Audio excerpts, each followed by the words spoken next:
Speaking of working smartly, not much work to do for the Bridgestone team, but certainly some work to do for the Audi and particularly the Nathan's Motorsport crew. They've got some job to do to get that GTI sorted out. He's not happy, but Unbelievable will be back on the grid if Dean Jeffries has got anything to do about it. See how frantically hard they're working on that car. Great job here from the Z4 team. And as they roll out now for race number 2, let's see what's going to happen in this championship as well as who is going to take second race of the day. Remember, it's an inverted grid on how they finished in race number 1. Which means that Ryan Quanchai will be behind Mark Dutoy, who will be on pole position for Class X. And as we go on board with Quanchai across the line and we go up into the air, into turn 1, it's Smallberger that leads things out down towards Renexcon corner. Engine Extreme Audi's now going on the defensive to try and keep out the rest of the field. Simon Moss has to do the role that Gennaro did in race number 1 and try and fend off the challenges from the Sassel Audi racing team and Graham Nathan. Nathan sneaks through. Gennaro Portofidi sneaks through. But look how Moss is forcing Henny Grunewald to come out of the throttle and not allowing him through at all. With Grunewald being down in 6th place, that's exactly what Michael Steven needs, especially considering the fact that he's now had the door slightly opened there by Graham Nathan, and he now becomes the meat in the sandwich between the two GTIs. Ooh, Rubbings Racing, and you can see the shake of the head there from Gennaro. Wasn't happy about that, as Simon Moss gave him a little bit less room than what he'd like.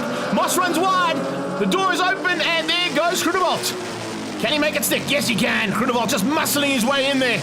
Great driving. This is top quality racing we've seen all season long out of NPCC. And now heading down towards, oh, look at that. Defensive driving coming out of Gennaro now. Trying to force Simon Moss onto the inside. Be careful of that. Michael van Rooyen will tell you all about Moss on the inside of that turn. The chef got forced absolutely into the grass and off the circuit. But fortunately, all 6 cars have made it through. GTIs and an Audi at the front end, and Charles Smallberger going on the defensive to keep Michael Steven out. Smallberger kept the entire field out, remember, down in Cape Town, and was able to take second race victory. Here's Nathan, his stablemate, and the Volkswagen Financial Services and Nathan's Motorsport GTI moves up to second. Now, if you can't have Simon Moss on your tail, you'd like someone like Graham Nathan to be on your tail, although Nathan is not trying to be on the tail. Nathan's looking for the win. You could see how disappointed the big man was and how hard he had to push that GTI now. He's going to have to push it even harder now in race number 2. Look at Sean Dermody already onto the back end of that field. Remember, he started in what was pole position in the first race, but now had to move to the back of the field, finishing at the front end of X. So he's already up to the back of this national production car field. Nathan allowing Smallberger through there. Just a small mistake from him, and that's just given the youngster an opportunity to get ahead of the big man. And these two now are going to fight hard. Down onto the braking markers. Nathan slightly better on the brakes there. Remember, he has a little bit fresher rubber, but he's going to push that rubber to the limit. And speaking of to the limit, that's past the limit there, Simon Moss, as he went off the circuit and onto the dirty stuff. That might cost him a bit of drive and also track position if the two Sassel Audi racing machines can capitalize on that mistake. On the braking markers, there's a move on the inside.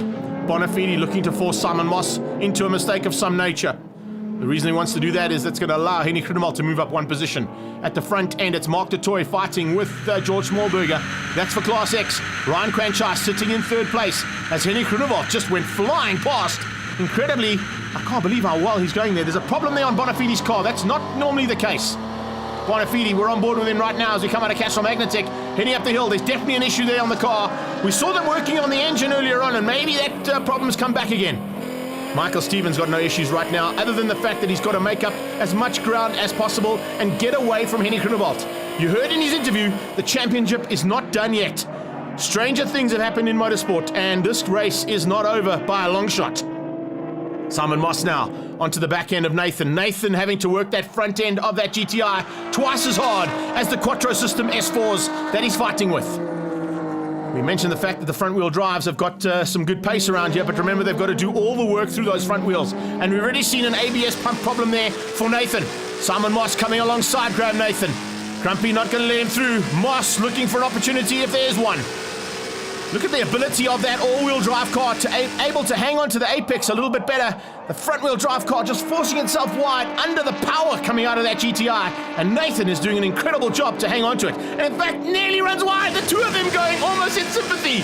Wow, that was incredible stuff. Simon Moss just following Nathan. Didn't realize he'd gone so wide. Nathan now on the defensive, up into the top into Sassel. Sassel corner has seen lots of action here today and seeing more.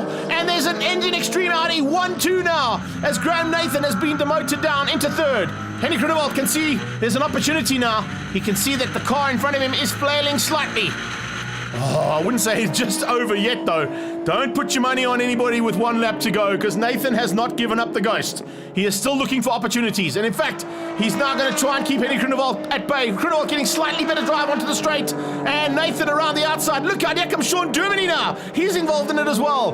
This is top quality racing. This is, oh man, exactly what National Production Cars has been like all season long, and it looks like they've kept the best until last. Nathan now, you can see not quite the same kind of pace as he had earlier on. Maybe he's cooked those tyres, pushing it to the limit like he was. Germany sneaks through. Can we see an opportunity of any other cars getting past? The one that's more important to get past right now is that Audi Sassel racing machine of Henny Grunewald, and he has to get up into fourth place. He cannot afford to lose any positions more than what he's got right now to Michael Stephen. Michael's in first. Henny going for fourth. Could possibly sneak through. Yes, he does. So that'll be third place in the NPC class, but of course fourth place on the road, because you can see just ahead, Sean Germany looking for opportunities on Simon Moss. The battle of the red wing mirrors there, as Michael Stephen comes through to take the checkered flag. That is exactly what Michael Stephen needed to do. So that's 1 for 1, and that means that the points are exactly the same as they were when they came into this final round with one race to go. Michael Stephen, Simon Moss, Sean Germany, and Henny Grunewald. Germany taking Class X, second in Class X, Mark Totoy.